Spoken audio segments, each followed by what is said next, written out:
arrêter de fumer, il existe bien sûr plusieurs méthodes.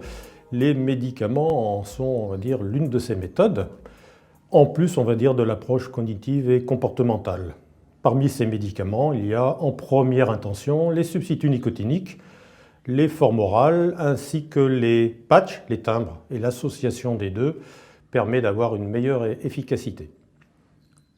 En dehors de ces substituts nicotiniques, il existe des médicaments que sont le bupropion et la varénicline. Ce sont des médicaments avec des indications bien précises, des contre-indications, et bien sûr, ils nécessitent un accompagnement et un suivi régulier, périodique, hebdomadaire au début.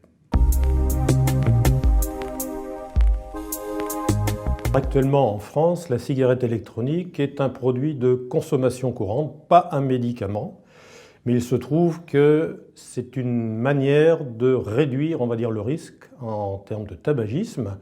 Et donc si on arrête du jour au lendemain de fumer du tabac en se mettant la cigarette électronique, très rapidement on n'aura plus de monoxyde de carbone, donc on va diminuer et supprimer rapidement le risque cardiovasculaire. Il existe quelques études concernant l'efficacité des cigarettes électroniques, une qui avait été publiée il y a déjà quelques années dans le Lancet, mais qui ne prenait en compte que les cigarettes électroniques de première génération.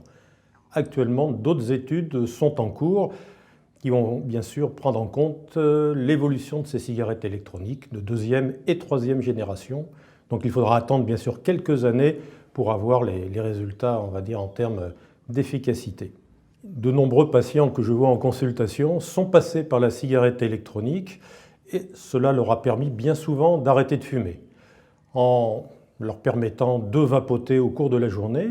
Et le vapotage permet quand même d'avoir une certaine quantité de nicotine qui permet de faire face au manque physique et peut-être de toute manière associé au substitut nicotinique. Le paquet neutre, c'est une décision de la Commission européenne, donc c'est l'application en France d'une directive européenne qui va être mise en place et effective à compter du 1er janvier 2017. À cette date, les buralistes ne pourront plus vendre, on va dire, les paquets tels qu'ils existent actuellement. Alors, l'efficacité de ces paquets neutres a été mise en évidence en Australie et en Nouvelle-Zélande. Et puis, on va dire que plusieurs procès récents de l'industrie du tabac à l'encontre du paquet neutre montrent qu'en arrière-plan, on pense quand même que ces paquets neutres sont efficaces.